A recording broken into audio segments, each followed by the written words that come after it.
What's up, come.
Okay, Shabbat Shalom, and welcome to the World Alliance of Qara'im Torah study.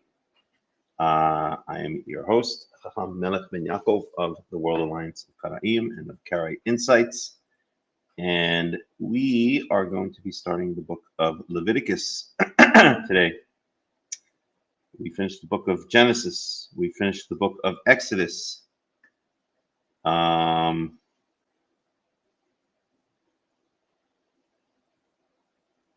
And we are now going to start the book of Leviticus and hopefully learn together and do some good analysis on this interesting book, which deals a lot with sacrifices, a lot with the laws of the Kohanim and the Levites, but also with the general laws for Israel. Of course, the ridiculous documentary hypothesis posits that most of this book was written by the L source, the Levitical source, right? There are 4 sources, the E, the J, the L, and the D, the Elohists, the Jehovists, the Levitical source, the priestly source, actually I think they call it the P source, and the Deuteronomy, whatever, the Deuteronomy source, which they claim the book of Deuteronomy was written by a different author, and then these 4 sources were strung together. I and many, not only Karaites, but believing Jews have probably spoken about this many times and pointed out how ridiculous it is that the so-called contradictions are not contradictions at all, or the so-called different, interweavings of stories are not divergent at all. That's just the way, in many cases, well, a lot of times, straight out misunderstandings of biblical Hebrew or of the text of the Torah.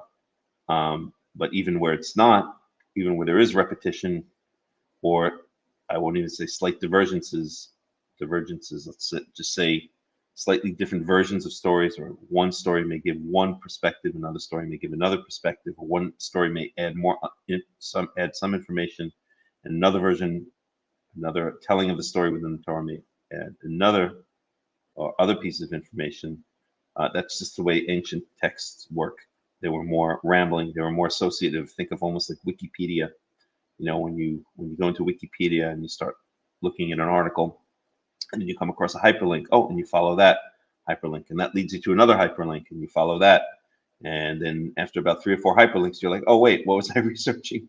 And then you work your way back to the beginning. Well, that's the way the human mind works, and that's the way the Torah works to a certain degree. I mean, it's not exactly the same, but there's a lot of associativeness in the Torah. The Torah will link subjects based on the way that the human mind or human beings may link them together.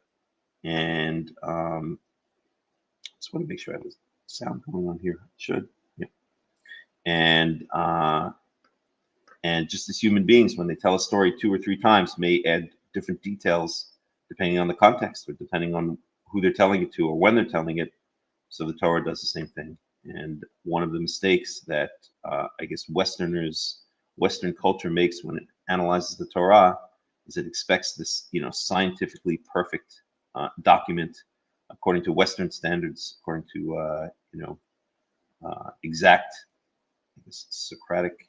I don't know if that would be Socratic standards, but whatever. According to these Western standards, and the slightest seeming inconsistency or contradiction is misconstrued by the Western mind as being a sign that it's fake, but that's not the case at all. It's just that the Middle Eastern mind works a little bit differently than the Western mind. So that being said, we're going to dig into Leviticus chapter 1. We've been trying to expand our commentaries so I don't have to rely all the time on, generally to get the discussion moving, I've been referring to 3 different commentaries. One is Robert Alter, who I like very much, who wrote this book. This one, I have to share the screen differently.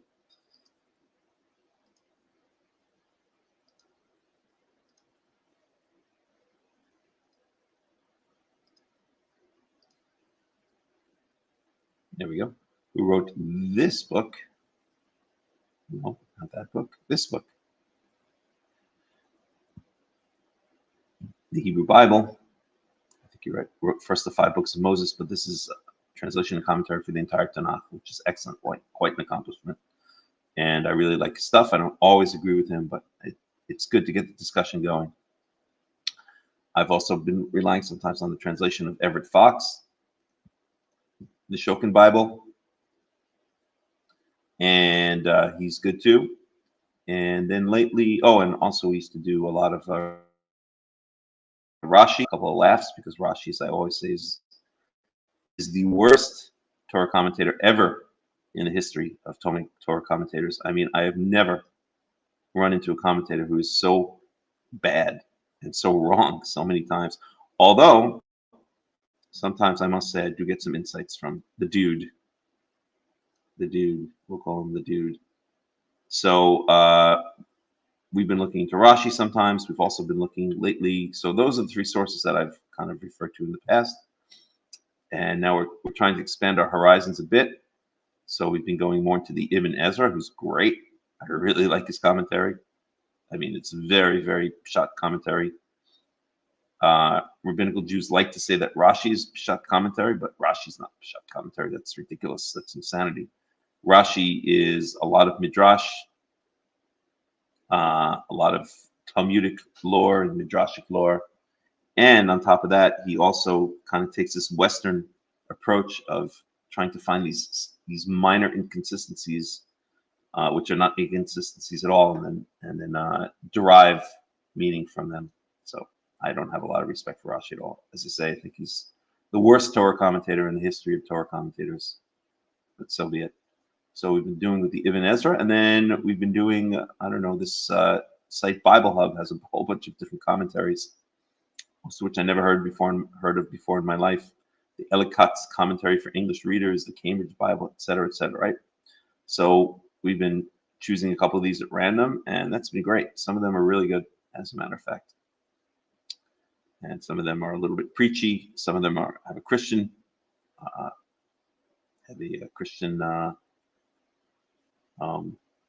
bent, but that's okay. Okay, so that being said, we are now going to start in the book of Leviticus. And for those of you who join me in the studies, we start in the morning study just by reading through as much as possible. I'm going to read through in the Hebrew as much as possible without interruption, although that doesn't always happen. Whoa, there we go. But that's the intention. I've been trying to beef up my pronunciation of biblical Hebrew, meaning trying to make my pronunciation closer to what many scholars, I hate using that word, we'll use it anyway. Scholars believe the ancient Hebrew pronunciation was. It's not perfect. It's still a little bit clunky here and there, so bear with me. But it's better than reading it like, with modern Hebrew accent, right? So the modern Hebrew would be Vayikra el Moshe v'yidaber Adonai elav me'ohel moed lemor or lemor. They do this guttural resh, which is very, very incorrect. Probably, although who knows what the resh sounded like exactly in ancient times. At any rate, so that would be the modern Hebrew pronunciation, or at least the modern Hebrew Ashkenazi pronunciation. And the biblical Hebrew pronunciation would be something more like Wa ikra el Moshe, Wa yidaber Yahweh Elaw me'ohel mu'ed lemor, etc. Okay, so that being said, another thing is I'm really switching over from saying Yahweh to Yahweh. I've been doing a lot of study on my own lately, and especially been influenced by a video series which I will post, which has shown me may very well be the correct pronunciation and not Yahweh, and actually exposes the Karaite who goes around the world promoting the pronunciation of Yud Hey Waw Hey as Yahweh, basically exposes him as a fool and a fraud and a charlatan. I will at some point post a link to these videos, but in the meantime, maybe you'll hear me say Yahweh instead of Yahweh, and that's because I'm trying to transition over from saying Yahweh to Yahweh, although I'm holding off until I study just a bit more and watch the video series a bit more in depth, although his arguments are just, beyond convincing. They're brilliant, as a matter of fact. Okay, so that being said, we are now going to start with the book of Leviticus. I'm going to read through in the Hebrew, and you're welcome to follow along in the Hebrew. You're welcome to follow along in English or whatever your native language is, or you're welcome to follow along with a parallel version, which has Hebrew and English or whatever other language side by side. I think this website actually allows for such a thing.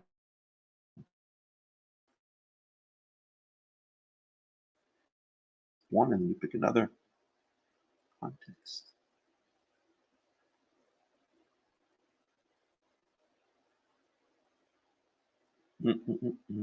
I don't know. There's a lot on this website. This is Bible Hub. Yes, they have Christian stuff as well, but that's not really what I'm interested, obviously. Okay, so here we go. We're going to start the book of Leviticus, chapter 1, verse 1. Vayikra el Moshe wa yidaber Yahweh elaw me'ohel moed lemor דבר אל בני ישראל ואמרת עליהם אדם כי יקריב מכם קורבן ליהוה מן הבהמה מן הבקר ומן הצאן תקריבו את קורבנכם אם עולה קורבנו מן הבקר זכר תמים יקריבנו אל פתח אוהל מועד יקריב אותו לרצונו לפני יהוה ושמח ידו על ראש העולה ונרצה לו לכפר עליו ושחט את בן הבקר לפני יהוה והקריבו בני אהרון הכהנים את הדם וזרקו את הדם על המזבח סביב אשר פתח אוהל מועד.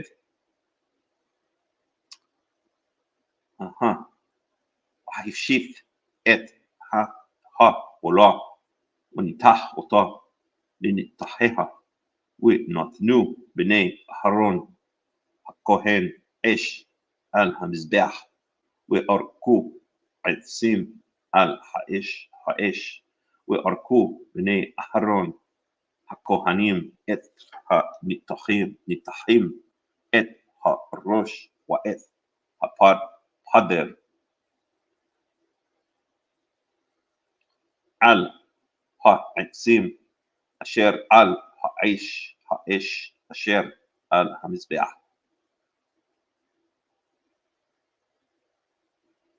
Just need something here.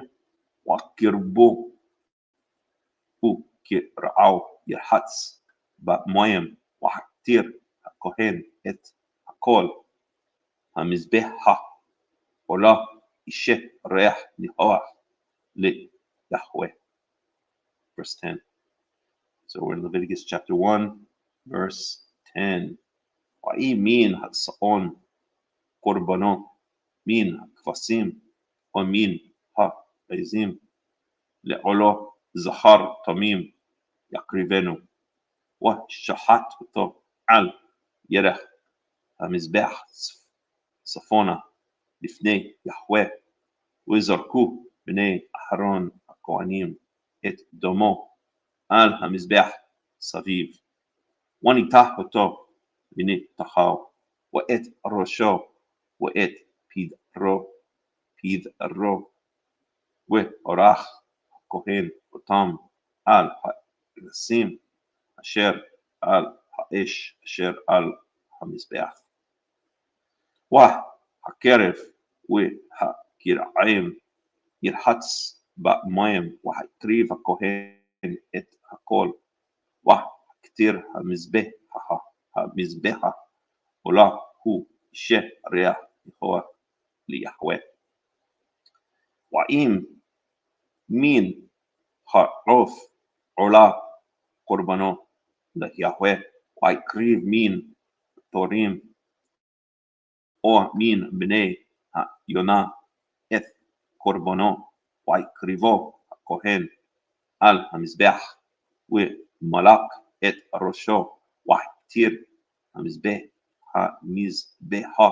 ונמצא דמו על קיר המזבח, והסיר את מורעתו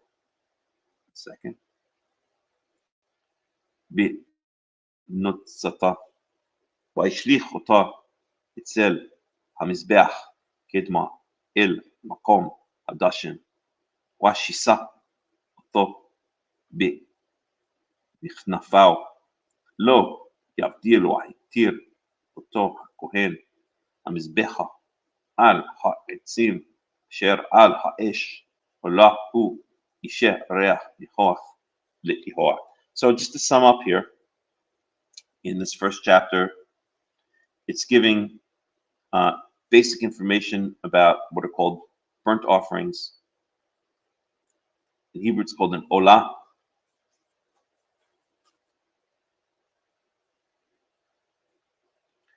Im olah korbano. So an olah is usually translated as a burnt offering or fully burnt offering. And the reason it's called an olah, I believe, is olah means literally to go up, a rising offering. Maybe a better translation would be a rising offering. But the reason that it's called an olah is because all of it goes up in smoke, basically, right? Or maybe all of it goes on the altar. It's raised up onto the altar, or it's raised up in smoke. Be curious to see what the translation, what the commentaries say. Actually, let's take a look right now. Take a little break and see. So this is Leviticus 1.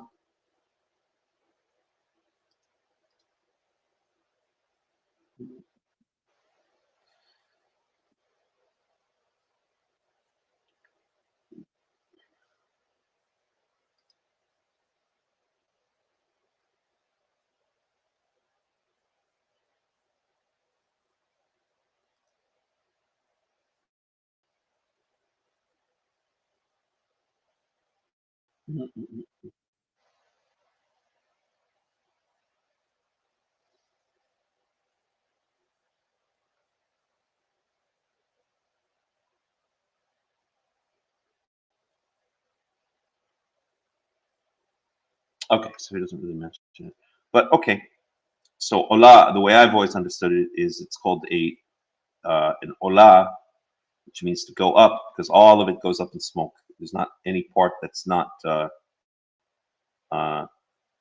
burnt, basically. Okay, so we have the rules of the olah offering for the bakar. Bakar is usually translated as the herds, so that would be oxen, cows, bulls, oxen. Oxen means the same thing as cows, bulls.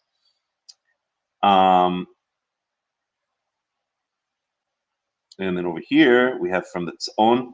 Tzon is translated as flocks. That includes the sheep or the goats. And it says here explicitly the sheep and the goats. So what do? We have sheep and goats.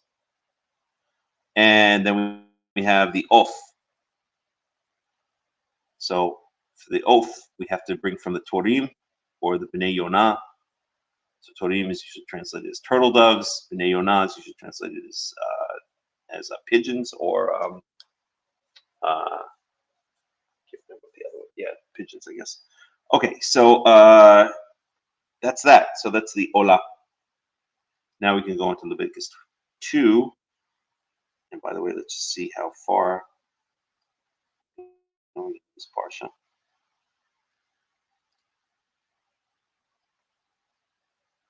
So we've got to get to 5:26. We have 5 big chapters to cover. It's a long parsha. Okay. ונפש כי תקריב קורבן מנחה ליהוה, סולת יהיה קורבנו, יצק עליה שמן, ונתן עליה לבונה. So if you're going to bring a grain offering, it has olive oil poured upon it, and livona is frankincense. והביאה אל בני אהרון הכהנים וקמץ משם מלוא כובסו מסולתה ומשמונה על כל לבונתה, והקטיר הכהן אל אזכרתה המזבחה, אישה ריח ניחוח ליהוה, והנותרת מן המנחה לאהרון ולבניו קודש קודשים מאישה יהוה. וכי תקריב קורבן מנחה מאפה תנור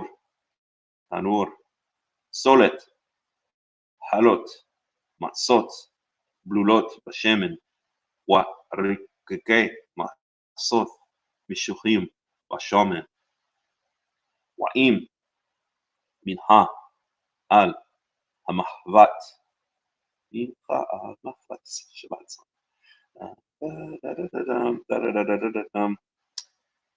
קורבנך סולת בלולה בשמן, מצת תהיה כתות אותה פיתים, ויצקת עליה שמן מנחה היא. So notice that there's no leavened bread that is brought, right? It's all matzah. Matzah is unleavened bread. Wa'i minha marheshet korbanecha.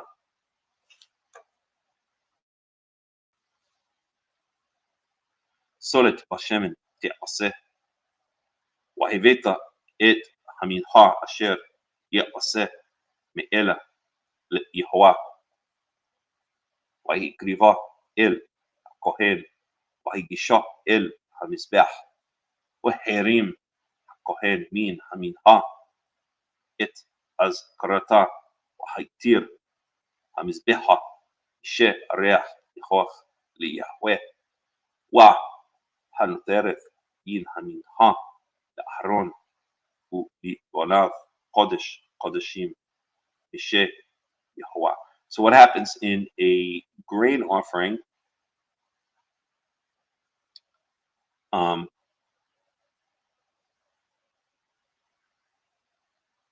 The Kohanim, or the Kohen, takes a handful, right? It says here, malokumtso. Okay, so a handful of, well, in this case, it's a handful because this is unbaked bread, right? Just see here, yeah. So you can't take a handful of bread, but the Kohen takes a piece of the grain offering, whether it is just straight grain, right, straight flour, solet, whether it's baked into halot or loaves, right, baked into matzah loaves, or matzah won't really be a loaf; it'll be more like a round, or whether it's brought in a pan. It's an open pan, a closed pan. We'll get to all of it later. The Kohen takes a piece, throws it onto the altar, and then takes the rest for himself. Notice that this is in contrast to an olah, right? The Kohen doesn't take anything for himself. Everything is is offered up on the altar. The Kohen doesn't get a piece of it all. He doesn't get a share, right? So I think sometimes the olah is also called a holocaust. So let's try burnt offering.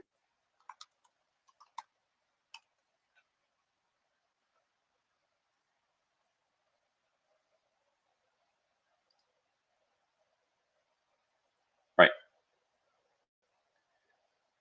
So the burnt offering, right? Burnt offering redirects here. And it's also called the Holocaust. Why is it called the Holocaust?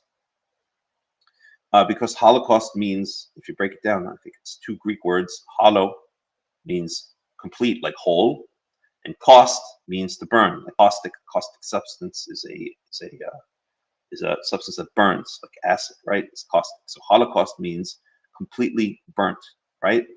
So burnt offering is really a completely burnt offering because everything is burnt on the altar. It's a Holocaust altar offering. Let's even read here. The word Holocaust derives from the Middle English Holocaust, which derived from the Anglo-Norman Holocauste and late Latin Holocaustum. Its original root was the neuter form of ancient Greek holocaustus from holos, whole, and caustus, burnt. Okay, or I think it's kayo, I burn. Okay, the use of rough breathing to produce the leading hey. Okay, oh no, hayo. I'm sorry. So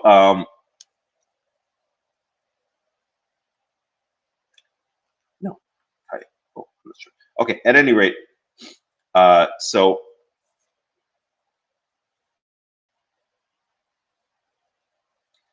let's just read on. As a matter of fact, this is interesting.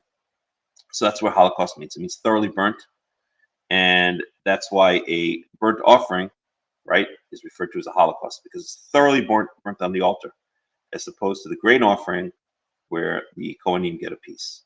Okay. So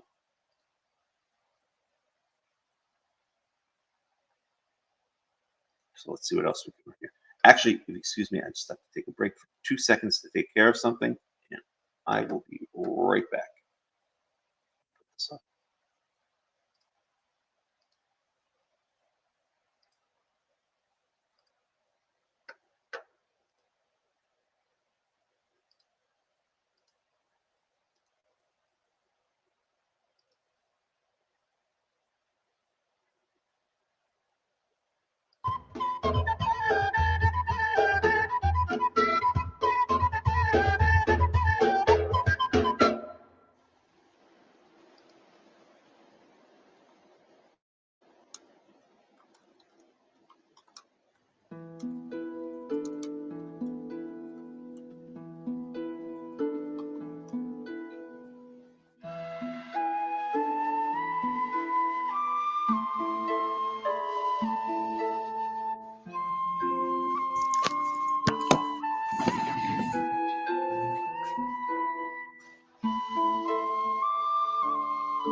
Cuando veo el hermoso, ahí me voy yo. Cuando veo el hermoso, ahí me voy yo. Cuando veo el hermoso, ahí me voy yo. Cuando veo el hermoso, ahí me voy yo. Quando veio il hermoso, ai me voglio. Quando veo il hermoso, ahí me voy yo. Quando veio il hermoso, ai me voglio. Quando veo il hermoso, ahí me voy yo. Quando veio il hermoso, ai me voglio. Quando veo il hermoso, ahí me voy yo. Quando veo il hermoso, ahí me voy yo.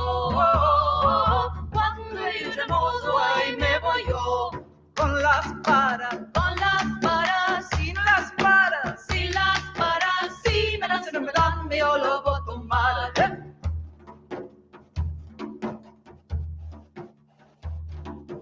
Quando veio il hermoso, ai me voglio. Quando veo il hermoso, ahí me voy yo.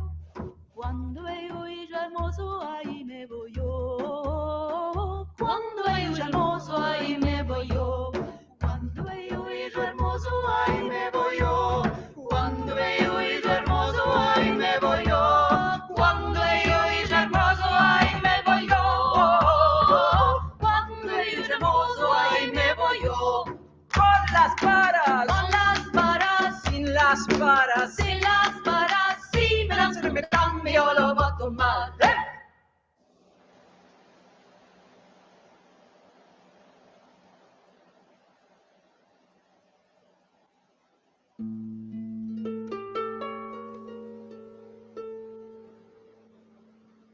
Och när som jag var på mitt 18:e år, det var en vacker pojke som föll ut i min håg. Den tänkte jag för evigt hade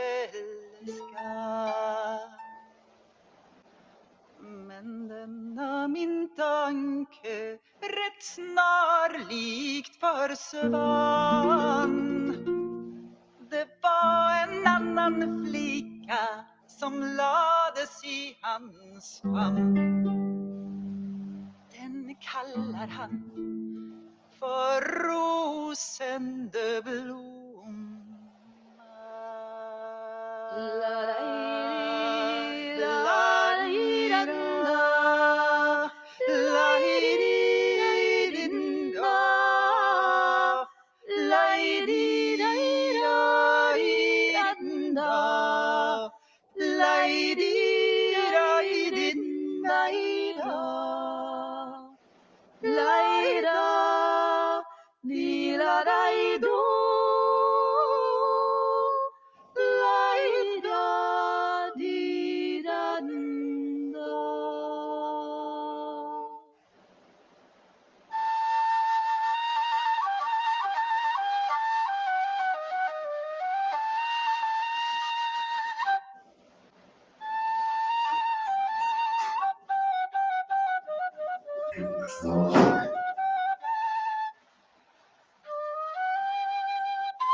Una matica de ruda, una matica de flor.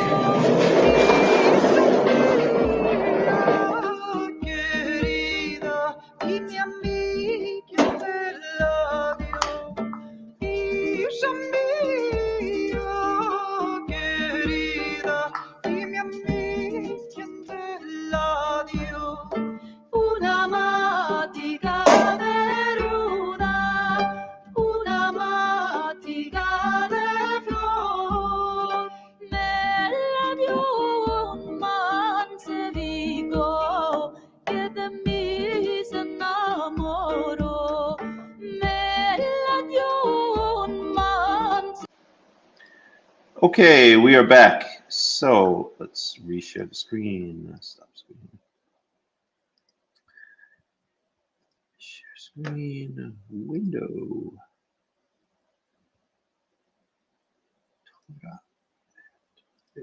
Okay, so we're talking about the word Holocaust. So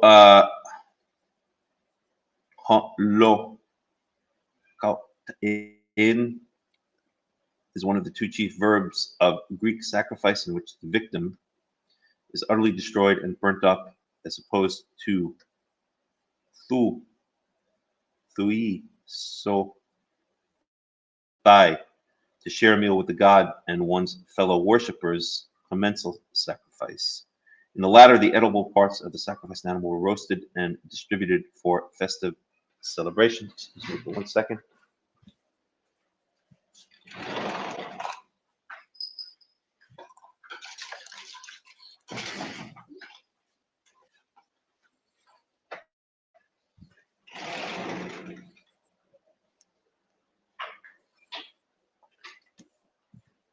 Okay.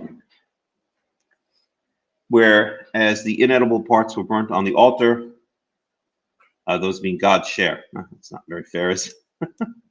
Although not actually obliged to do so, Greeks would rather sacrifice a domestic animal to a god or hero and then proceed to use its flesh as food than simply consume it without a sacrifice. As animals were thought of as sharing in the sanctity of life in addition to their secular usefulness. Milk, eggs, plowing. This did not apply to game, fish, and other seafood, which formed a far larger proportion of the diet than they do today. Fish was the major foodstuff sold in ancient Greek marketplaces. A sacrifice need not be a public function involving priests and altars. They could also be held privately, domestically, or individually. These are the two ideal types of Greek sacrificial ritual. They are appropriate to different divinities done for different purposes and conducted by different methods. Holocausts are apotropaic. I don't even know what that means. Let's look it up. Supposedly apotropaic, supposedly having the power to avert evil influences or bad luck. Okay. Intended to appease the spirits of the underworld, including the Greek heroes who are spirits of the dead. They're also given to dangerous powers such as the Keres and the Hecate. I don't even know what that is. I'm not an expert in Greek mythology. Goddess.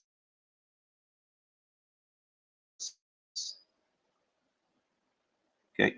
One of the earliest attested holocausts was Xenophon's offering of pigs. That's disgusting, right? They offered pigs. The Greeks actually offered pigs during the Hanukkah story, right? Or they offered unclean animals, it says. I don't think it says pigs explicitly. To Zeus. Okay. Elichius. Okay. I wonder if that comes from the word melech. Don't know. At any rate, holocausts are conducted at night without wine and offer black-hided animals at a low altar with their heads directed downwards. In all these, they are opposed to the commensal sacrifice given to the Olympian gods. The distinction is between extreme types, blah, blah, blah, blah, blah. Okay, so that's that. That's the Greek explanation of the word Holocaust, right? So the Greeks had their holocausts, their sacrifices, which were completely burnt up, right? Interesting. Okay, the Jewish sacrifice, I guess we could read through this very quickly, even though I wanted to just read through Leviticus, but it's okay. A burnt offering is a type of korban, specifically an animal sacrifice in which the entire sacrifice is consumed totally by fire.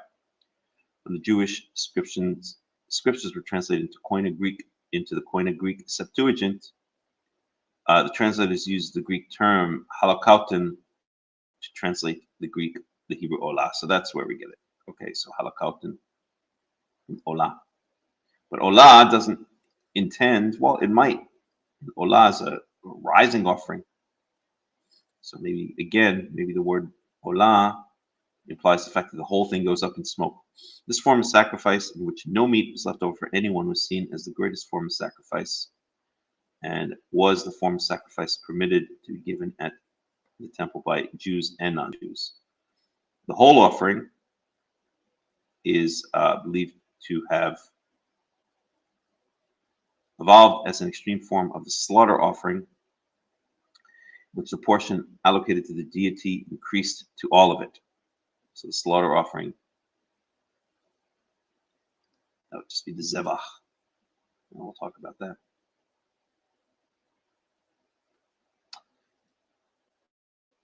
Okay.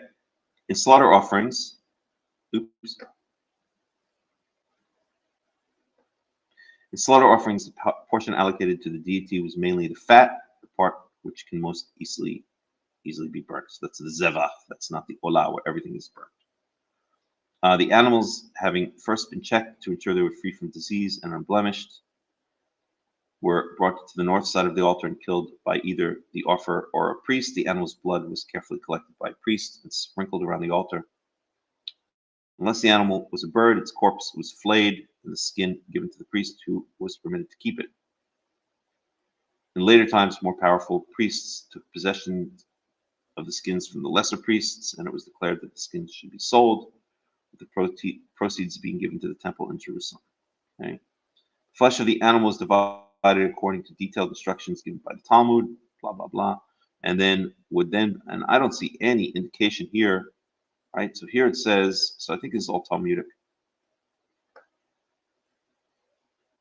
Skin given to the priests doesn't mention anything about the skin being given to the priests. So this is all Talmudic. So we'll skip this.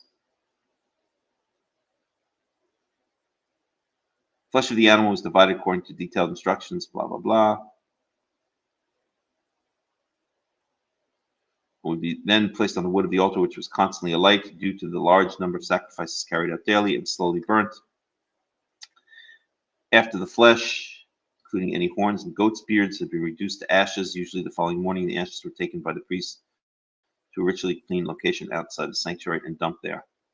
Most biblical scholars now agree that the intricate details of the whole offering, particularly the types and numbers of animals on occasion of various feast days given by the Torah, were of late origin, blah, blah, blah. Okay. So their opinion is whole offerings were quite rare in early times, but the ritual became more fixed and statutory, and the concentration of sacrifices to a single sanctuary after Josiah's from that. So a bunch of baloney. We'll skip that. Okay, so alrighty. So that's that. That's why an olah is translated into a Holocaust. It was first done in the Septuagint. I can get rid of that. So that's the main, I mean, a lot of interesting information there, but the main thing in understanding why a olah is often translated as Holocaust is right, where was it? Here, when the Jewish scriptures were translated into the Koine Greek Septuagint, the translators used the Greek term halakautin, to translate the Hebrew olah, okay? And this form of sacrifice in which no meat was left over for anyone was seen as the greatest form of sacrifice, okay? So that's what we have here, speaking about the olah in chapter 1. Okay, so that is that. So now we go on to chapter 2. Oh no, we did part of chapter 2. We were speaking about the grain offerings.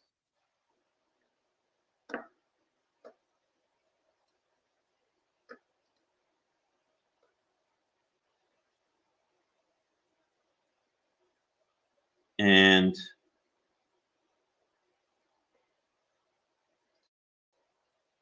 we got up to Mefet Tanur. We got up to here. Kol Mincha Asher. I think we were up to here. I'll go back. I'll start in verse 4. Okay.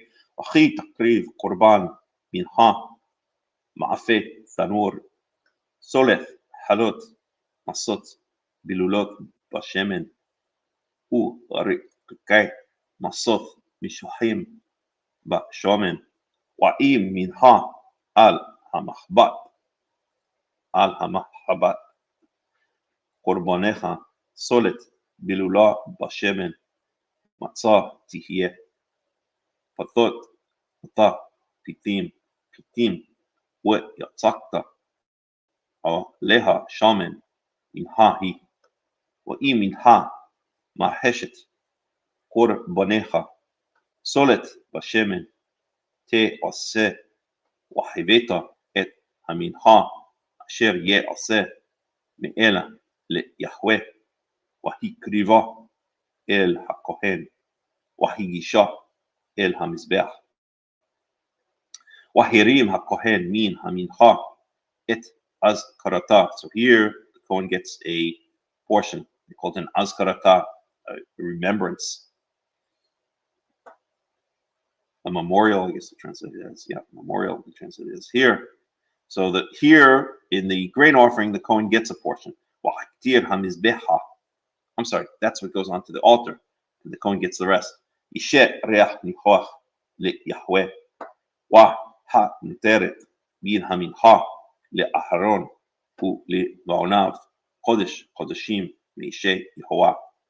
Right? So the rest goes, so basically maybe, let's say, again, a percentage is not mentioned here, but a small piece is thrown onto the altar, and then the Kohanim and the Levites get the rest for themselves. Okay, verse 11. Kol hamincha asher takrivu Yahweh lo ti'aseh hametz ki kol seor v'chol devash lo taktiru imenu ishe la Yahweh.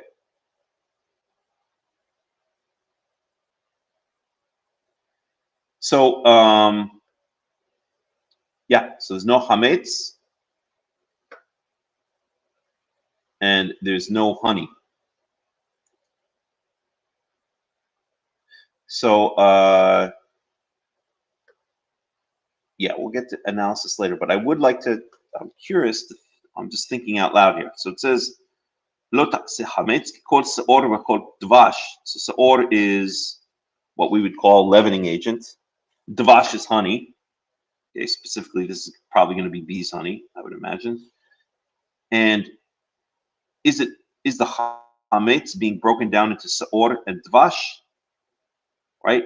Because generally when you make bread, you're going to have the starter, and you may add some kind of sweetener. The sweetener will allow the starter dough to have food to consume, quick food to consume. So is the dvash the food for the seor, and that's why chametz is being broken down to seor and dvash, or are these separate commandments? Is seor kind of a synonym for chametz, and dvash is a new commandment being added? So let's take a look. Just curious here. So I'm a big bread maker, very into making bread, and let's just take a look at what some of the comments say. And I don't know if the question that I'm asking is being understood clearly, but if it's not, it will be in a second. So we want to go to Leviticus chapter 2. Commentary. Yeah. No really convincing explanation for this prohibition has been offered, although it might seem that there is some sort of connection between the ban on leaven in the sacrifice and the ban on leaven in the Passover laws. Honey, here as elsewhere, the probable reference is to date honey, does not appear to belong to the same category. Right. So he basically, okay. So he's saying, Robert Alter, that there is no connection whatsoever. I would say that maybe there is a connection. That when bread was made, he might be right. But I'm giving an alternative possibility that the chametz is now being broken down to some of its component parts. That the chametz would contain the seor, which is the leavening agent, and it would contain dvash, which would either sweeten the bread or which would be food for the seor. The seor are live yeast, bacteria, etc., which metabolize the sugars and excrete carbon dioxide. That's how the bread is formed, right? It's carbon dioxide bubbles that get trapped in the glutinous fibers of the dough. So I'm not sure he's right. And this would also, even though this may or may not have any connection, right? It's interesting that we know that we're not supposed to eat chametz on Passover, right? But we're also not supposed to bring chametz. This is now we're talking about a mincha, a grain offering. We're also not supposed to put chametz on the offering. I actually think that he's wrong, and I think that the connection here is that chametz is broken down. That the chametz is now clarified as because it says ki kol seor v'kol dvash, and when you have this construct in biblical Hebrew, ki kol, it usually means it's kind of synonymous, right? So these would have to be synonymous with the chametz, or at least part of the chametz. So I think what it's saying here is that actually it's chametz. It's not allowed to be brought on the altar. We see up above that only the matzot, right? It's always matzot, matzot, matzot. The chametz is not allowed to be brought on the altar, and either the reason is, or as a consequence of that, there should be no seor and no dvash. There should be no starter dough, leavening agent, and there should be no honey. It should be date honey or bee honey. It's irrelevant. It would be a sweetener, which would either add sweetness to the bread or it would feed this seor. Something to think about. Something definitely to think about. In fact, I may want to make a note for this myself. So we've got our spreadsheet going here.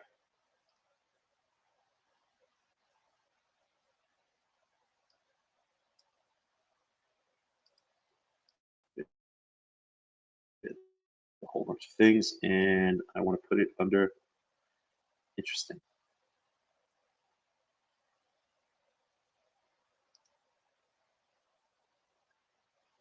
Hello. Very interesting. So this is going to be, so we're working on a Torah translation and commentary for the entire Torah. It will probably take years, so don't want to Amazon quite yet.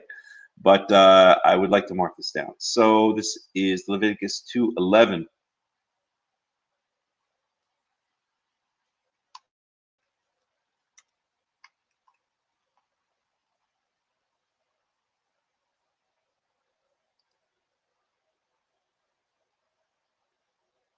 sons. So what are a person here?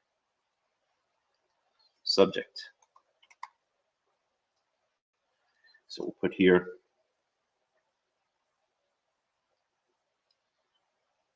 living bread, sacrifice.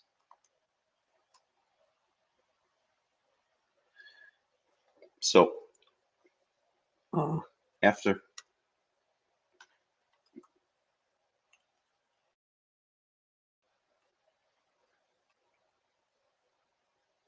leavened bread is followed by leavening agent and honey, are the latter two mentioned because they are components of the former. Okay, just a quick note for myself. Alrighty.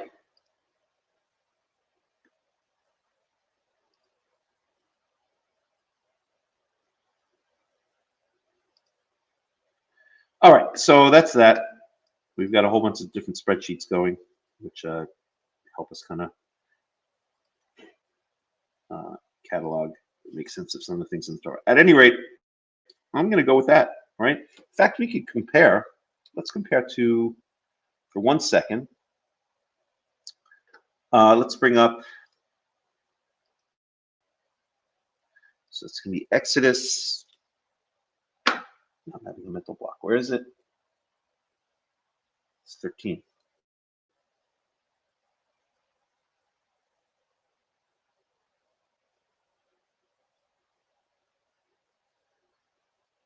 One second.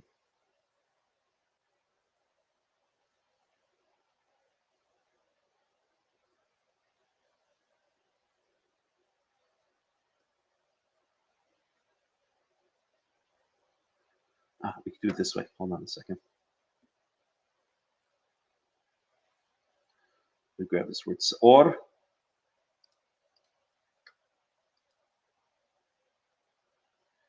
Yeah, we'll go to the concordance.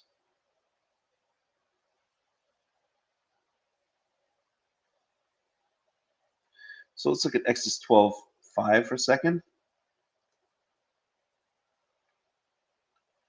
And it says, Shivat yamim matzot tochelu, ach biyom rishon tashpitu seor mi batechem, kol ochel chametz wanichrata nefesh ahi mi Yisrael miyom rishon ad yom shvi'i. So the key here is, well, it doesn't mention dvash, right? So eat only matzot for 7 days, or you should not eat anything. If you're going to eat any bread, it should be unleavened for 7 days. Ach biyom rishon tashpitu seor mi batechem. So seor is understood as either synonymous to matzot or as a component of matzot. Same thing here, right? Well, seor we know specifically means leavening agent. It's the starter dough. Here they translate it as leaven, right?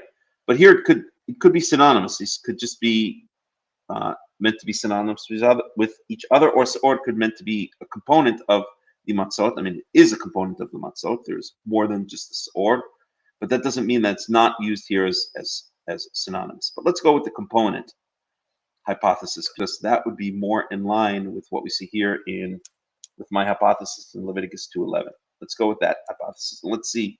So that's Exodus 2:12-15. Let's see where else.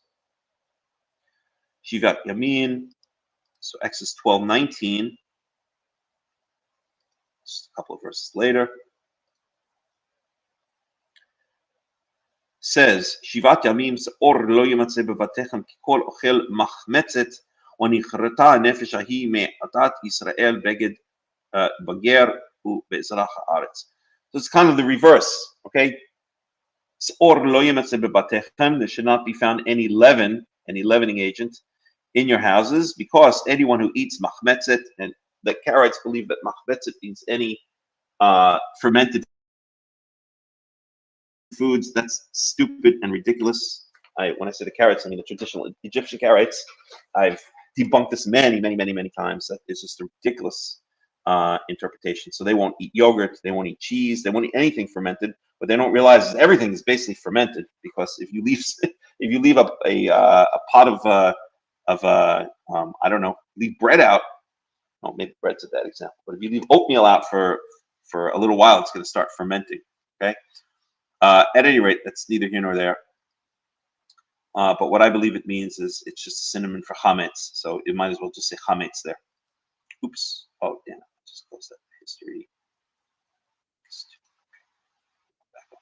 All right.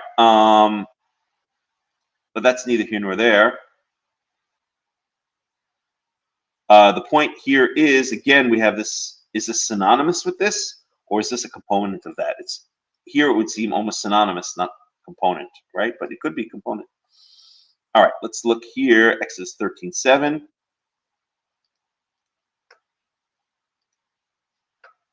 And what we have here is matzot yachel et shivat hayamim velo yira'eh lecha chametz velo yira'eh lecha seor bechol gvulecha. So here, clearly, it's not synonymous, right? Based on the language here. This is a component of this seor and chametz, as would be the logical way. If it said something like lo yira'eh lecha chametz ki kol seor lo yimatzeh bebatecha, then that might be, we might consider that synonymous, and the Torah is just using repetition to emphasize it. But here, the language would seem to imply that this is not synonymous. You should not find chametz, or it should not be seen. Chametz should not be seen, and seor should not be seen. So these are clearly two different things, right? So that strengthens our component hypothesis. That seor, when it's used, is meant not to be synonym of chametz. Synonym of chametz. It's meant to be a component of chametz, which would imply, well, we'll see what that implies in the end. Let's look one more time. Here's our verse, so we don't have to bring it up. And lo yirecha seor, so here's Deuteronomy 16:4. So this is just a repeat, right? Deuteronomy is a repeat of many of the previous laws, summary of many of the previous laws. So velo yira'eh lecha seor b'chol gvulecha shivat yamim velo yalin min habasar asher tizbach ba'erev yom rishon haboker. Okay, so here it doesn't even mention chametz. It just is kind of a replay. So the relevance, let me close all of these out. And that's the end of seor. Unless I missed one. Just make sure I did this one.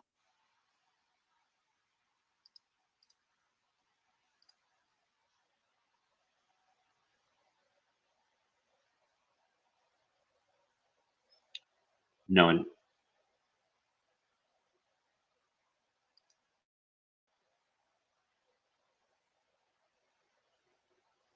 Okay, so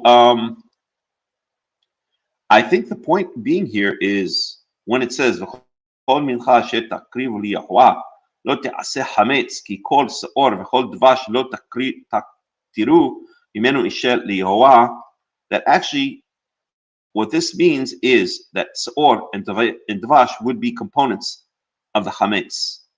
Okay, that they were actually adding. Well, we know they were adding seor. That's the way you make bread. But actually, it would be a logical assumption to assume that they were also adding dvash. They were adding some kind of sweetening agent. Again, for the two reasons of adding a slightly sweeter taste, because if you've ever had sourdough bread, you know it can be kind of a little bit harsh. It needs a bit of sweetness in there. But the second reason is to feed the seor. The seor are living organisms. It's yeast, bacteria. Might be some other types in there. I don't know if they're archaea or fungi in there, but mostly yeast, not beast and bacteria, but yeast and bacteria. And so they might be fed by the dvash. The sugars from the dvash, from the honey, might be used as fuel, basically, to allow the yeast and bacteria to metabolize the sugars and form the carbon dioxide bubble. Okay, so I'm going to go with the component hypothesis. And so therefore, let me just go back here.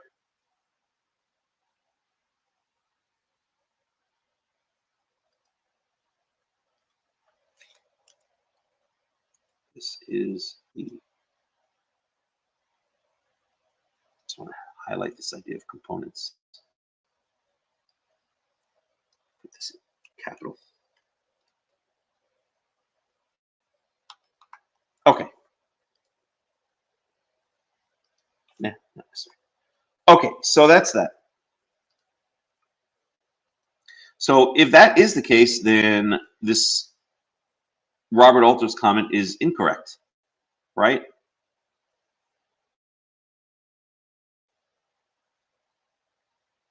So let's go back to Robert Alter's comment again. So, chapter 2.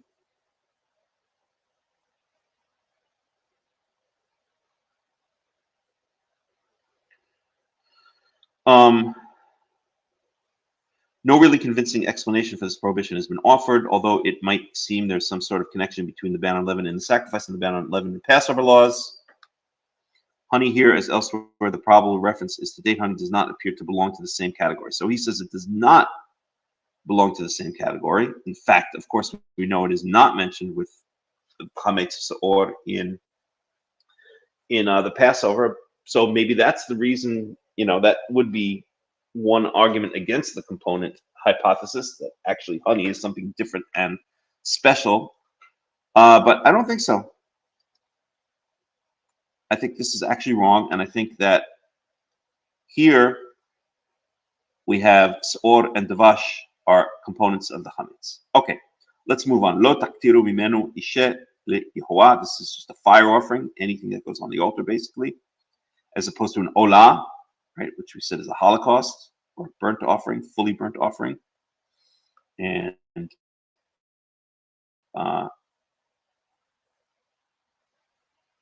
actually, let me add this. Even though it's not that big deal. Translations. So I want to, when I do my translation, I want to make sure I have good translations for things. And fully burnt? No, I don't like that either. I'll just leave it for now. Okay, so Korban Reshit, Krivu Otam Yahweh, Wa'al Hamizbeh, Lo Ya'alu Le Reah Nihoach.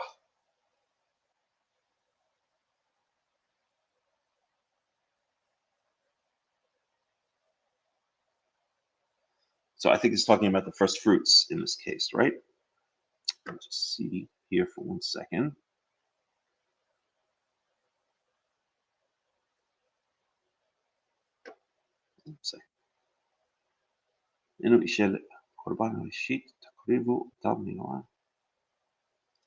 One second here.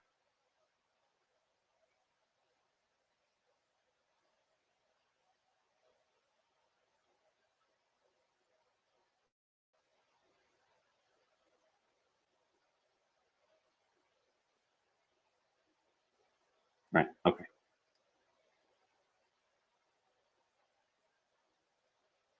Oh, okay, got it. Okay, right. So that's exactly that. Okay, so here it's saying korban reshit takrivu otam. So you can bring seor and davash. You can bring chametz as a first fruits offering to Yahweh, which is not placed on the altar. But el hamizbeach lo ya'alu le'areh nichoach. But it should not be placed on the altar.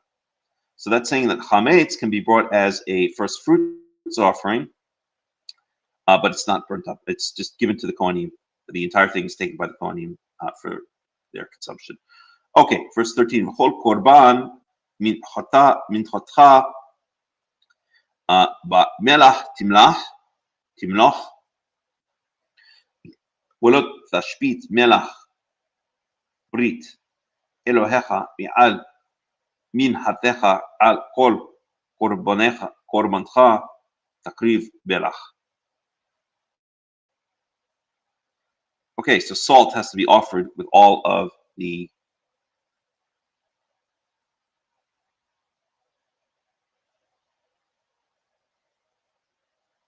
grain offerings. So this is interesting, right? So salt is called Brit Elohecha, the covenant of your God. So what's the purpose for salt? I don't know. I'm going to think off the top of my head here, and say, well, salt, bread without salt is not very tasty. So it would be untasty bread. I don't know what else would be the reason. Salt is kind of indestructible, but it's not. If you burn it, it will burn up. Let's take a look at some of the commentaries.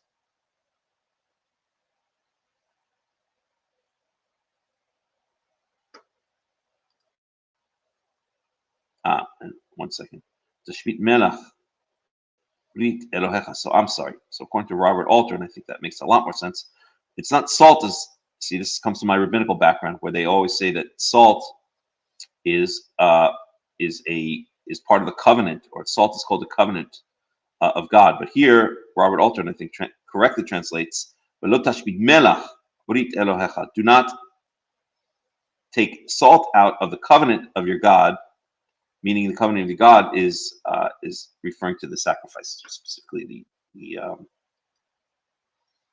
grain sacrifice. Okay, so a little insight here.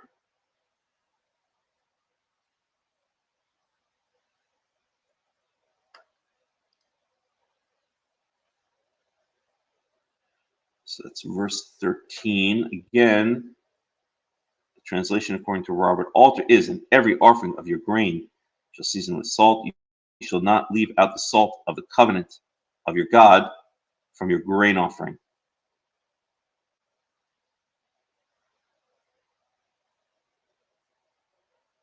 The indispensable presence of salt may ultimately derive from the fact that the sacrifice was originally imagined as a divine meal, and that seasoning with salt was felt to be necessary in order to make food palatable. Right. And this famous verse in Job 6:6, which I actually quote a lot because I do a lot of cooking, is tasteless food eaten unsalted. But throughout the Mediterranean, salt was associated with covenants. And the phrase in Numbers 18:19, "a perpetual covenant of salt," suggests that the link between salt and permanently binding covenants may have been reinforced by salt's efficacy as a preservative. Okay, so we have two reasons: that food is tasteless without salt, and that salt, okay, as a preservative, allows food to last longer. Let's look at Numbers 18:19 for a second.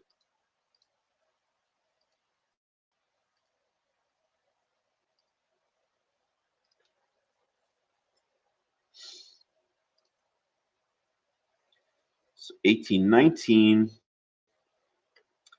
"Kor trumot hakodashim asher yorimu bnei Israel Yahweh natati lecha ulevnecha ulevnotecha itcha lachok olam brit melech olam."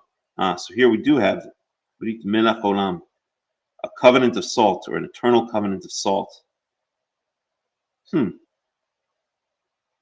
Okay.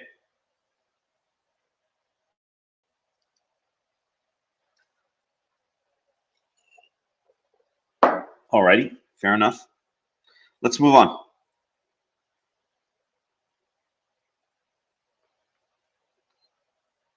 מעל מנחתך על כל קורבניך תקריב מלח, ואם תקריב מנחת ביכורים ליהוה, אביב קלוי באש, גרס כרמל תקריב את מנחת ביקורך. So this is the first fruits offering.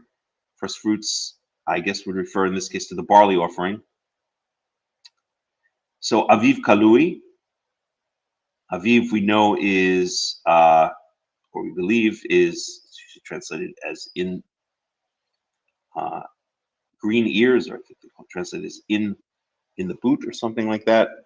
So Aviv is, I guess, young grain, not quite ripe grain of the barley, right? It has a big significance in a charism, because the month of the Aviv is the month in which Passover is meant to occur. So they have, I've done in the past, and we'll resume hopefully again once I get back to it. Aviv searches, where we go out and we search for Aviv barley that's not quite ripe, but is in a certain stage of ripeness. So aviv kalui is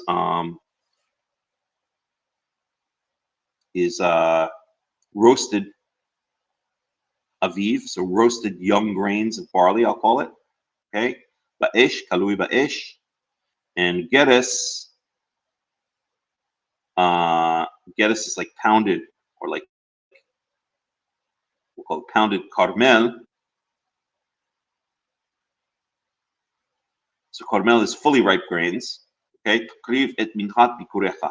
So the point here is, again, it's another type of mincha, it's another type of grain sacrifice that can be brought. And if you want to bring a mincha of your first fruits, then this is the way it should be done. It's either going to be roasted aviv, or it's going to be pounded completely ripe grains. Let's just look at carmel for 1 second.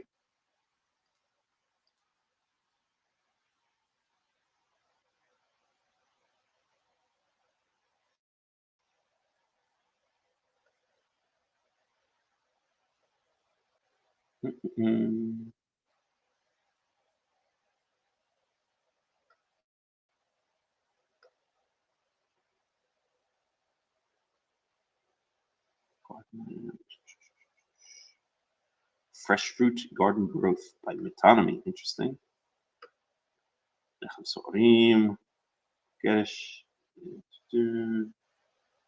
Okay, we'd have to do a whole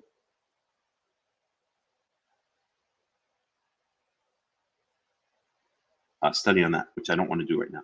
But basically, these are the two types of first fruit offerings, of barley offerings that could be brought as a mincha, as a grain offering. Maybe we'll talk about it more in the afternoon study, but not here. Okay. With natata oleha shemen usomta oleha livuna minchahi. So then we have our olive oil and our frankincense that are poured upon it. Wahiktir hakohen et azkrata mi girsa u mi shmana al kol livunata ishe liYehovah. So then the Kohen takes a portion of it, migirsa, so this is from the grains, from the oil, and from the frankincense as a fire offering to Yahweh, and then the rest is given to the Kohen. Okay, Leviticus 3. So that's grain offerings. Now we have peace offerings. Wa'im, zevach, shlamim,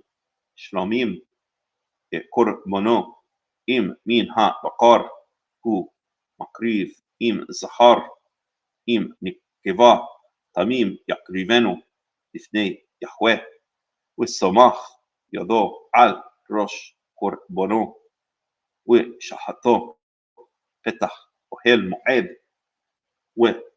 וזרקו בני אהרון הכהנים את הדום על המזבח סביב, והקריב מזבח השלמים אישה ליחווה את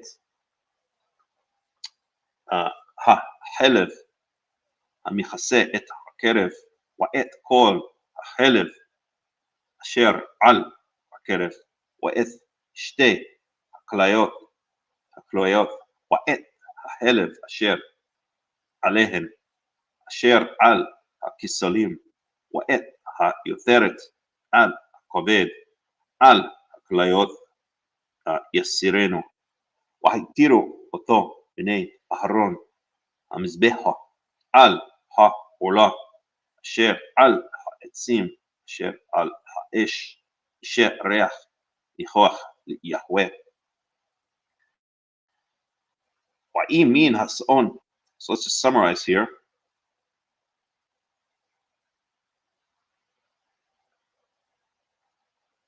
So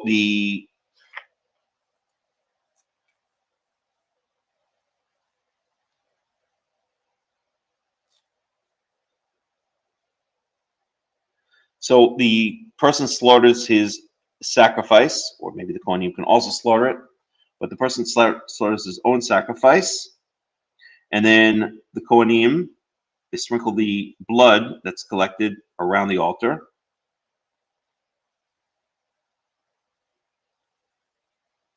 And now what they're really putting on the altar, unlike the olah, right?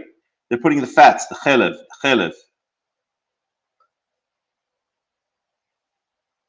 and different body parts. The kaved, that's the liver.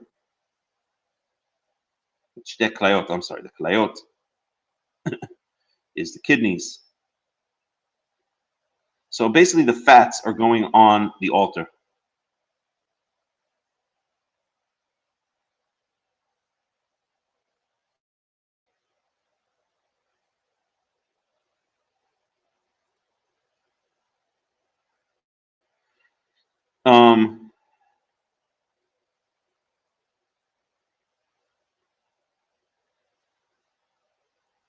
Okay, so that's for the bakar. Now we have the tzon. Wa'im min hatzon korbano lezevach shlamim liYahweh zahar or nikevat tamim yakrivenu im kesef hu makriv et korbano wahikriv oto lifnei Yahweh ושמח את ידו על ראש קורבנו ושחט אותו לפני אוהל מועד וזרקו בני אהרון את דמו על המזבח סביב. ויקריב מזבח השלמים אישה ליהוה, חלבו האיילה העלייה, so this is the tail fat, תמימה לעומת העצה יסירנו ואת החלב המכסה את הקרב ואת כל החלב אשר על הקרב ואת שתי כליות ואת החלב אשר עליהם אשר על הכסלים ואת היותרת על הכבד על הכליות יסירנו. So basically, again, removing the fats, slightly different, I guess, for the sheep, right? You have the tail fat. Tail fat is not mentioned for the bakar. It's not mentioned for the flocks. I mean, for the herds. It is mentioned for, well, specifically for the sheep, right? Kesef.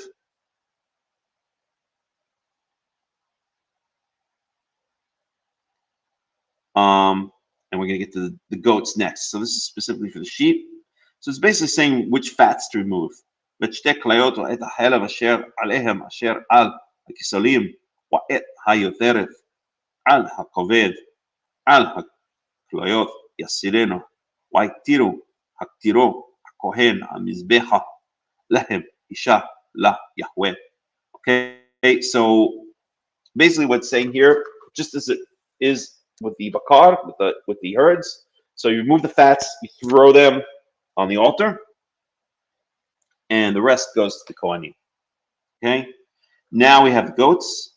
Wa'im ez korbano wahikrivo lifnei Yehovah, וסומך את ידו על ראשו ושחט אותו לפני אוהל מועד, וזרקו בני אהרון את דמו על המזבח סביב. So it's the same thing here, right?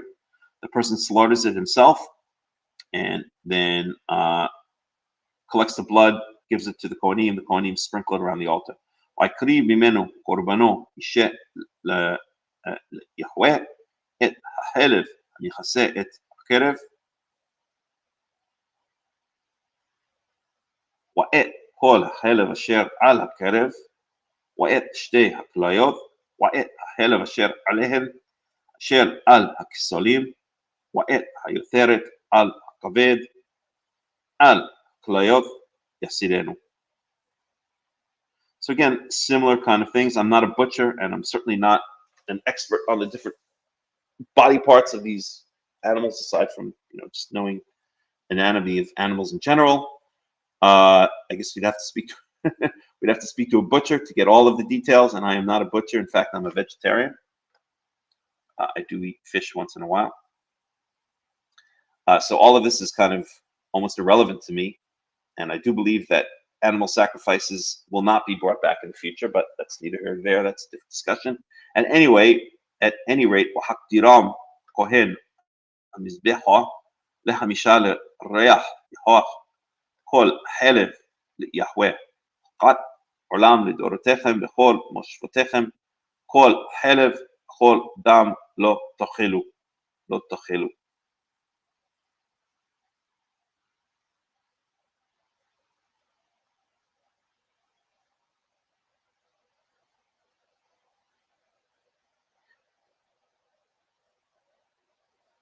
So this is an interesting subject as well. This sentence right here, Hukat olam ledorotechem, v'chol moshvotechem, kol halev v'chol dam lo tochelu. Okay, so I believe the rabbis believe that this means that halev.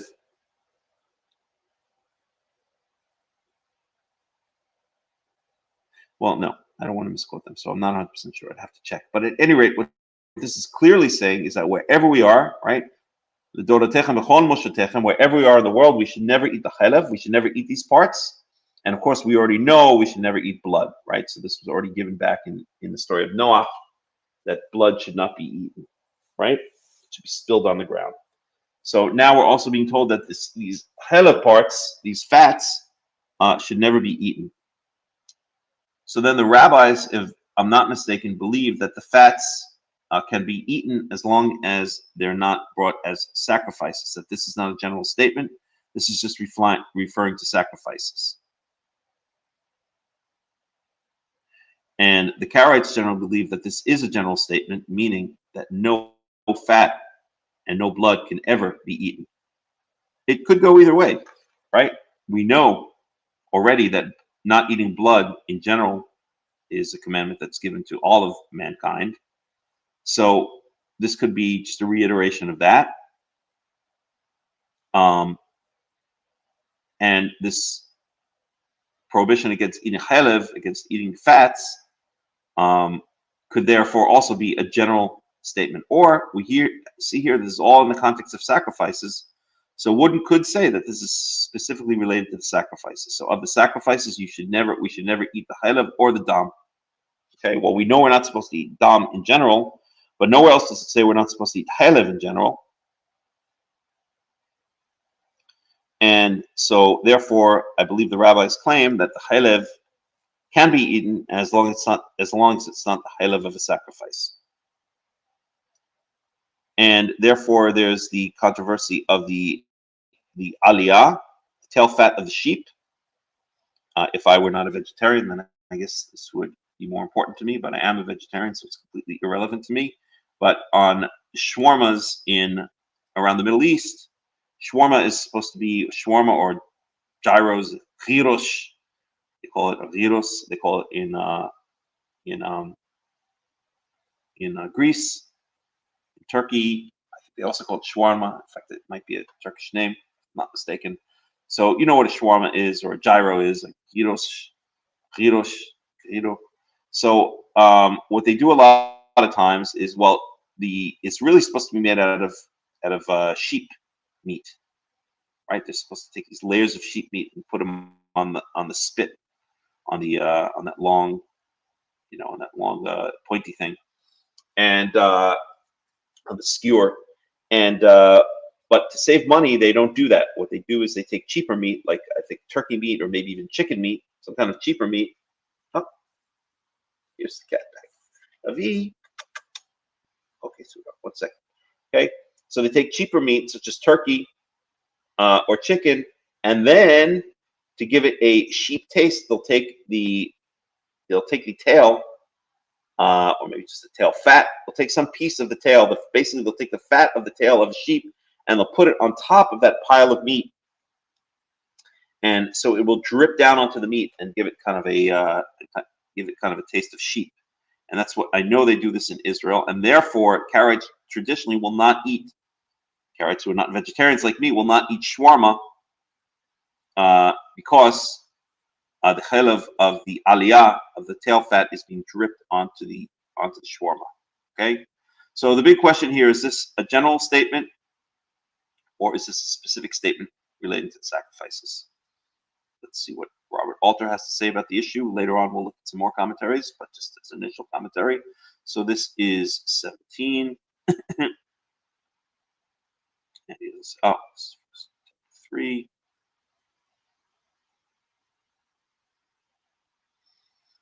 And I don't think he has anything to say about it at all. 17 on this.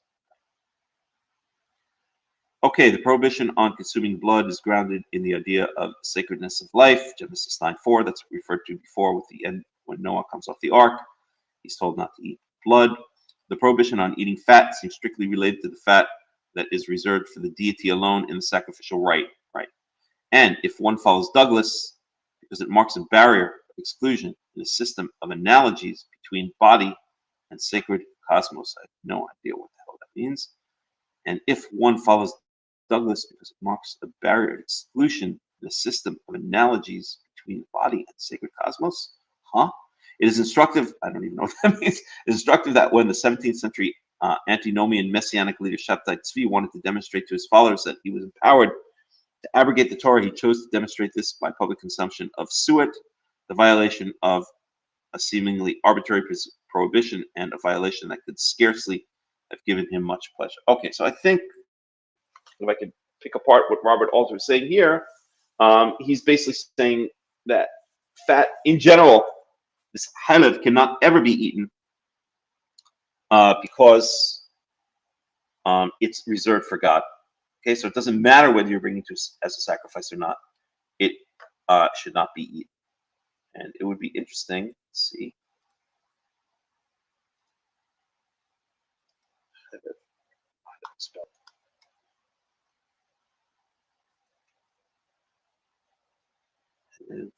Forbidden fat. Let's try forbidden fat.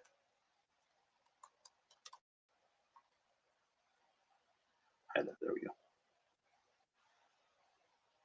All right, so let's read through, and it goes through rabbinical interpretation as well.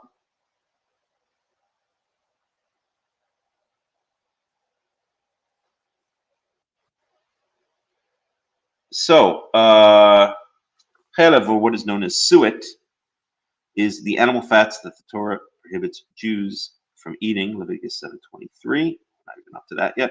Only the chalev of animals that are of the sort from which offerings can be brought in the tabernacle or temple are prohibited. So we'll get to that. That's Leviticus 7. Okay. The prohibition of eating chalev is also in addition to Torah, blah, blah, blah. Okay. Speak unto the children of Israel, saying, so Leviticus 7:23-24, you shall eat no fat of ox or sheep or goat. The fat of that which dieth of itself, and the fat of that which is torn from the beasts may be used any other service, but ye shall in no wise eat it. In biblical Hebrew, the word for fat is chalev, and is first used for fats of Abel's offering. That's right. And most often used for fats of animal sacrifices on the altar of the tabernacle or temple. The same word is also used in the phrase the fat of the land. Okay, rabbinical interpretation. The punishment for eating chalev, the mezid, on purpose, is karet. Atonement for eating it by mistake is to bring korban hatat. Prohibition of chalev is only regarding those animal types which were used as korban, cattle, lamb, and goat, which are the only kosher domestic livestock. Fats from avians and deer may be eaten, and different types of bovine are in a state of doubt. Rabbi Abraham Isaac Cook suggested that the prohibition of chalev reminds us that we only take the lives of domesticated animals for our essential needs. We are permitted to slaughter these animals for their meat to give us energy and strength, but we should not kill them merely for, eating their fat. Okay, I think it's irrelevant here. In order that the fat should be considered chalev, it must look like a sheet of fats, like the thick fibrous skin that can be removed. See picture. Here is the picture of chalev. Right, so on the left is a piece of meat with chalev, and on the right is a piece of meat without chalev. And again, I'm a vegetarian. That stuff actually has no reference to me and is disgusting to me. Okay.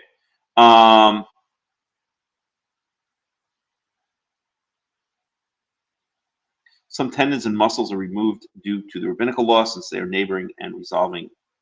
So chalev must be removed by a qualified menaker, minaker, in a process called nikur.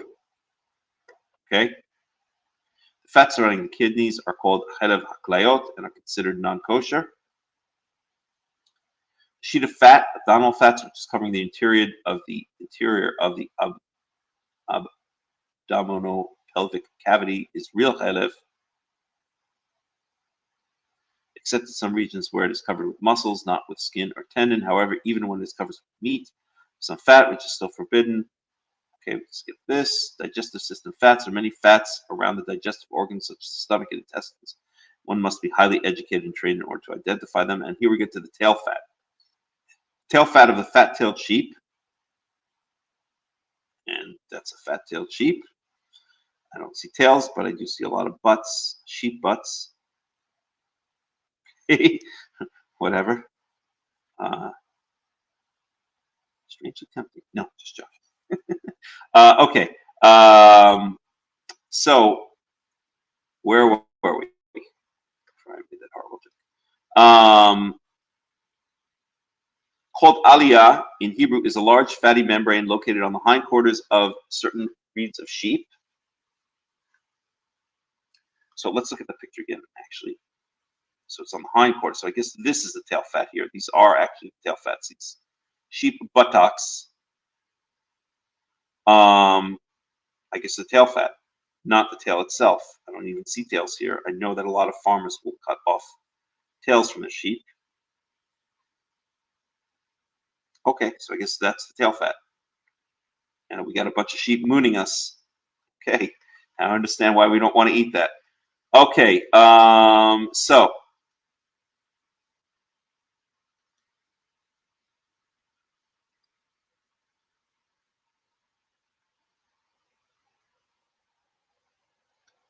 for their distinctive large tails and hindquarters, but I don't see any tails here at all.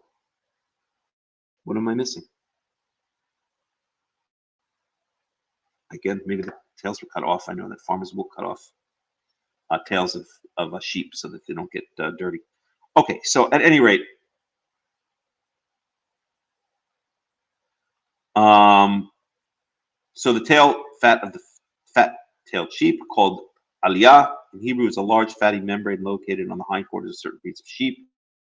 Torah uses the term chalev of this fat, but only in the sense of the good part. Its consumption is permitted. The Karaites, however, understand this fat to literally be forbidden chalev, and thus do not allow eating the tail fat.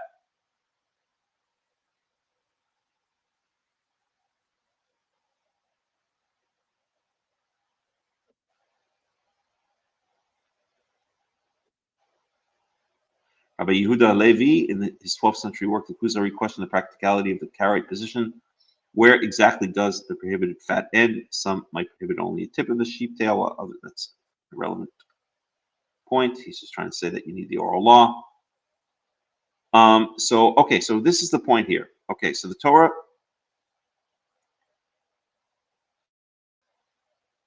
uses the term chalev of this fat, but only in the sense of the good part. Its consumption is permitted. So that's the point here. Okay, the rabbis, so it's never called chalev.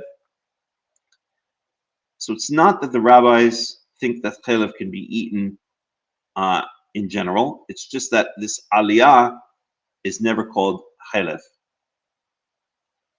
And therefore the rabbis say it can be eaten. It's not part of, because the prohibition here in Leviticus is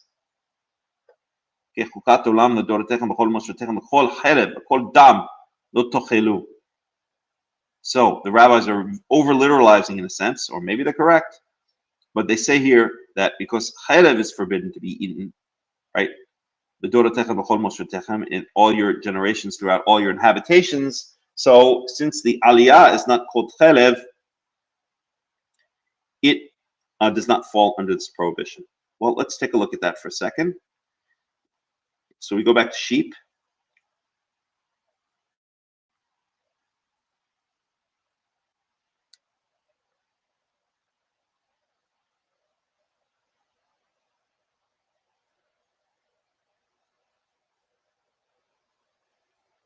ויקריב מזבח השלמים אישל ליהוה, חלבו, its fat, העלייה תמימה לעומת העצה,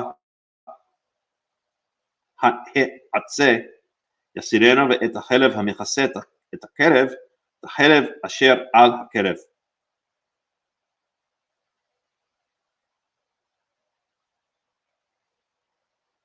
Well, I don't know, that doesn't make sense. It says here, חלבו. That means the fat of the aliyah, khilbo aliyah, the fat of the aliyah. Tmima, numat ha'itza, and we also know that it's brought as a sacrifice to Yahweh. So therefore, if it's brought as a sacrifice to Yahweh, then it should be excluded from regular eating, right? This should include that.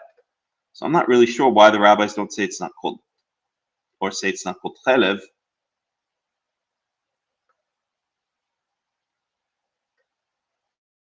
Let's look a little bit more. Start here.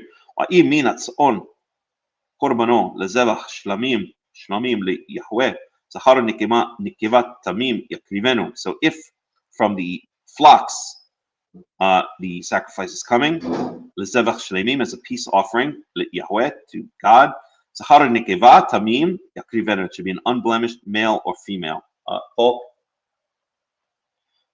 ואם כסף הוא מקריב את קורבנו. So here we have, this is now specifically sheep. Well, Lavi's very hungry. He's been standing up at the door waiting for his food. Korbano kriv oto lifnei Yahweh.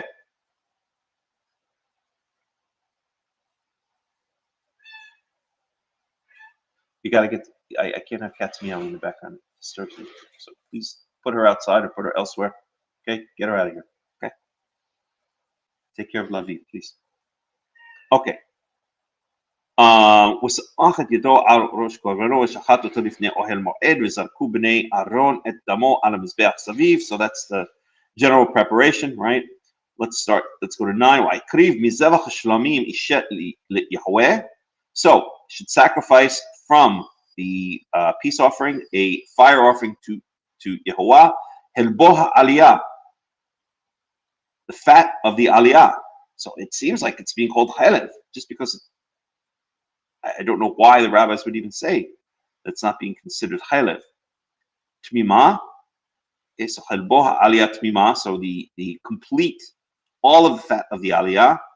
The umat he atzeh. So atzeh is like the spine, I think.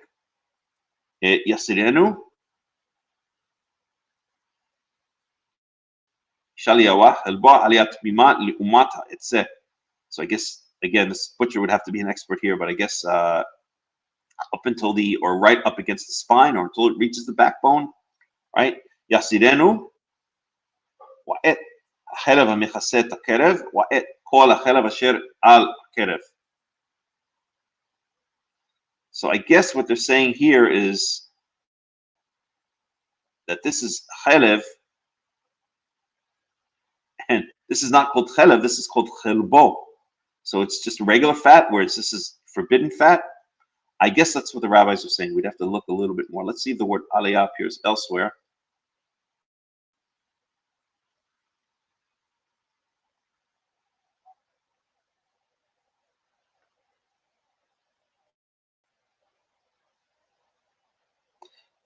So here in Exodus 29:22, it's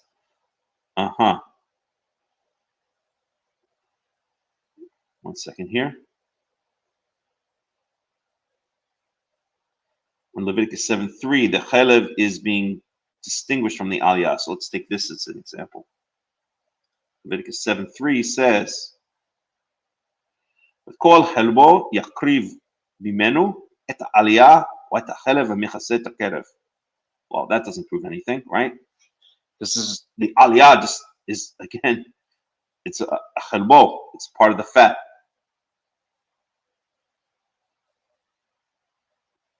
Unless, again, the rabbis are saying that the aliyah is not specifically called chelev, right? But that seems really far-fetched to me. We'll have to look at it more this afternoon. I don't want to get bogged down right now, but it seems like the rabbis are, as often is the case, though not always, are completely out of order. I think my initial assessment going through it this time is that, yes, I think the traditional Karaite view is the correct one, that the aliyah is a form of chelev, and it doesn't seem like there's any doubt there. I think the proof is that it's offered as it's put on the altar, right? And the whole idea of forbidding the chelev and the dam is that these are the things that are placed on the altar. right? So they shouldn't be eaten just in a general sense. They should only be eaten. These are the parts of the animal that are reserved for God, right? So we shouldn't just, eat them on a daily basis. I think that's the idea here. And since the aliyah is placed on the altar, then that would be included in those fats. All right, let's go on to Leviticus 4. I'm running out of battery and running out of time. I just want to get through. I think I'm not going to make any more commentary. I've already done too much. ويدبر يهوه الموشى لمور دبر بني إسرائيل لمور نفش كي تخطى شقاقا بشقاقا كل إسوث يهوه أشير لو تأسنو وأصا مأحط مهنو إم הכהן המשיח יחטא לאשמת העם ויקריב על חטאתו אשר חטא פר בן בקר תמים ליהוה לחטאת. So this is now a sin offering. ויביא את הפר אל פתח אוהל מועד לפני יהוה ושמח את ידו על ראש הפר ושחט את הפר לפני יהוה ולקח הכהן המשיח מדם הפר והביא אותו אל אוהל מועד. One second. Okay. וטבל הכהן את אצבעו בדם והיזה מן הדם 7 פעמים לפני יהוה את פני פרוכת Kodesh. So Parochet Kodesh, this is the entrance to the Ohel Moed. This is the outer ark, the outer curtain. With Natan Kohen min Hadon al Karnot Mizbach Toret Samim.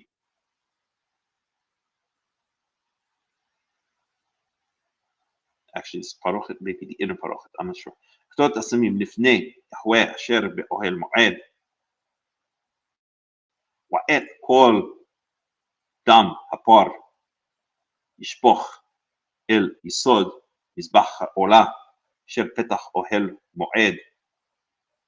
ואת כל חלב פר חטאת ירים ממנו את החלב המכסה על הקרב, ואת כל החלב אשר על הקרב, ואת שתי הכליות, ואת החלב אשר עליהן אשר על הכסלים, ואת היותרת על הכבד, על הכליות יסירנו. So again, this is the same fats that are being removed here. Kasher yuram bishol zevach shlamim. Says, in fact, it says here, as it's taken off the ox of the peace offering. Wahik tiram kohen al mizbach ha'olah. Wa'et or hapar wa'et kol bisaro al rosho al kira'ao wa kirbo ופרשו, והוציא את כל הפר אל מחוץ למחנה אל מקום טהור, אל שפך הדשן, ושרף אותו על עצים באש, על שפך הדשן יישרף.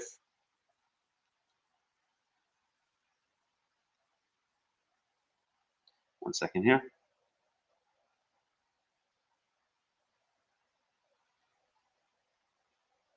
So the fats are removed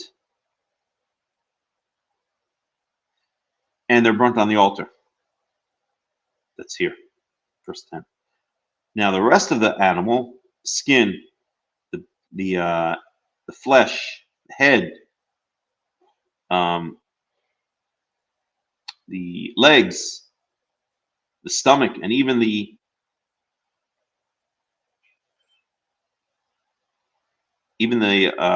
excrement is all taken out. So since this is a sin offering, it's different, right? The Kohanim don't get any. It's not put on the altar, and the Kohanim don't get it. It's taken outside of the camp, right? That's where impure things go, right? Like like those who are mitzurat, those who are tzaraat, who are mitzuraim, who are leprous. the way it's usually translated, right? They have to go outside the camp. Anything that's impure goes outside the camp. So the rest of the animals brought outside the camp and it's burnt there, basically. Okay, verse 13. Running out of battery and running out of time, so we're going to stop soon. Im kol adat Yisrael. We gave our own translation for adat, the witnessing community, right? Im kol adat Yisrael yishku wan davar ma'inei הקהל ועשו אחת מכל מצוות יהוה אשר לא תעשינה ועשמו ונודעה החטאת אשר חטאו עליה ויקריבו הקהל פר בן בקר לחטאת הביאו אותו לפני אוהל מועד וסמכו זקני העדה את ידיהם על ראש הפר לפני יהוה ושחט את הפר לפני יהוה והביא הכהן המשיח מדם הפר אל אוהל מועד וטבל הכהן אצבעו מן האדום והיזה 7 פעמים לפני יהוה את פני הפרוכת. So it's the same ritual here. This is if the entire community sinned. Now they bring a par, right? They bring a bull as a sacrifice. It's one bull for the entire congregation, right? Vidam par el ohel moed.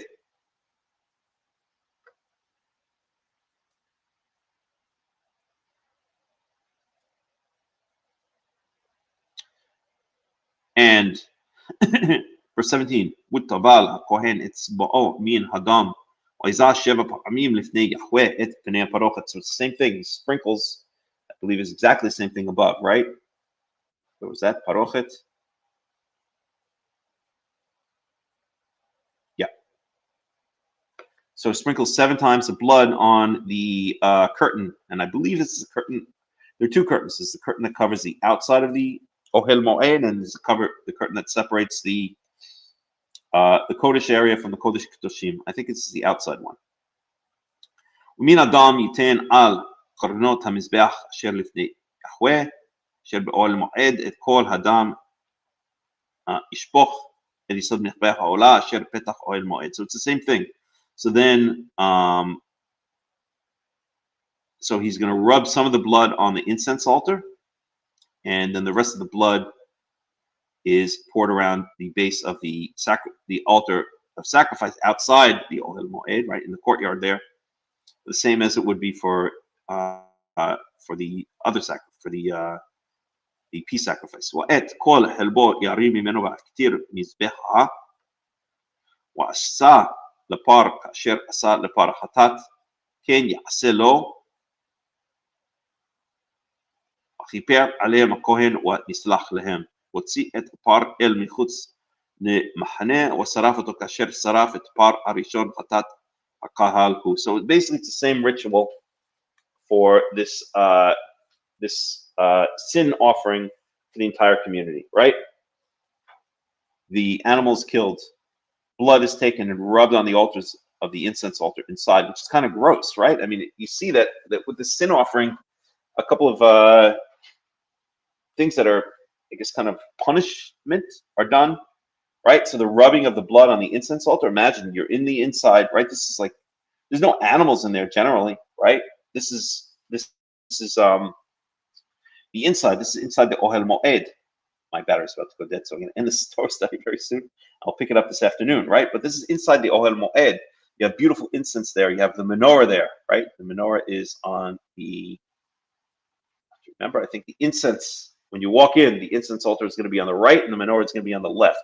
So you're facing west, the menorah is going to be to the south, and the incense altar is going to, the incense altar is in the middle. Showbread is on the right, the menorah is on the left, I believe. So, or maybe the showbread's on the left, the menorah is on the right, but I'm pretty sure the menorah is on the left, facing the south, showbread is on the right, facing the north, the incense altar is in the middle. So you have beautiful things going on. You've got bread, you've got light, you've got incense, right? And now all of a sudden you're introducing, right? There's no animals in here generally. Now all of a sudden you're introducing blood. You're putting the blood of this sacrifice on the horns of the incense altar. That's disgusting. That's gross, right?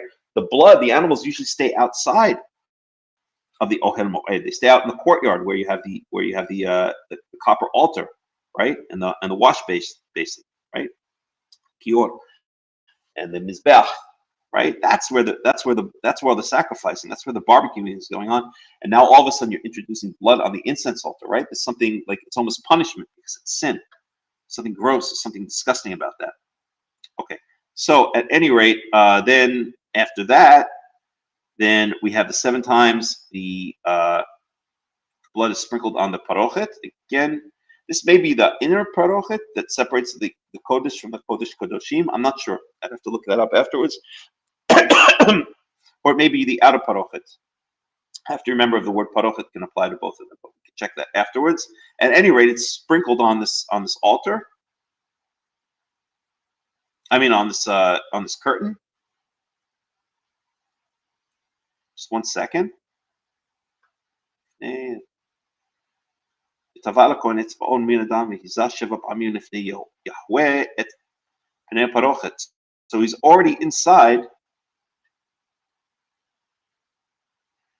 ומן הדם ייתן על קורנות המזבח אשר לפני יהוה אשר באוהל מועד.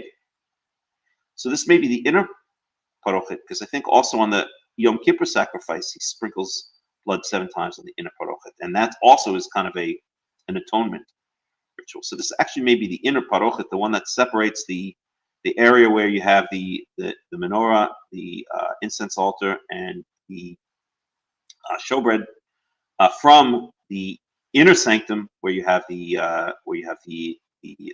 Aron HaEduth. And if so, that's also pretty disgusting, right? Sprinkling blood on this thing, right? That's nasty. At any rate, let's go on. And then the rest is brought out of the camp, right? So the Kohen doesn't get anything. It's not even allowed to be in the camp. It's brought out of the camp where disgusting things are brought, right? Where where leprous people are brought, and people who've had nocturnal emissions in a military camp, etc. So I think we're going to end it here because I am just about dead out of battery. So we'll pick it up here this afternoon in the afternoon study. We've gotten up to Leviticus 4:21. I guess we'll pick it up at Leviticus 4:22 and try to read through until the end of Leviticus 5. The end of Leviticus 5. So that's the way we'll do it. I will see you guys all in about 2 hours and 45. No, 2 hours and about 2 hours and 45 minutes. That's when the next study starts. I hope you enjoyed this study, and I wish everybody a Shabbat Shalom. And I'll end it here because my battery's just about to go to bed.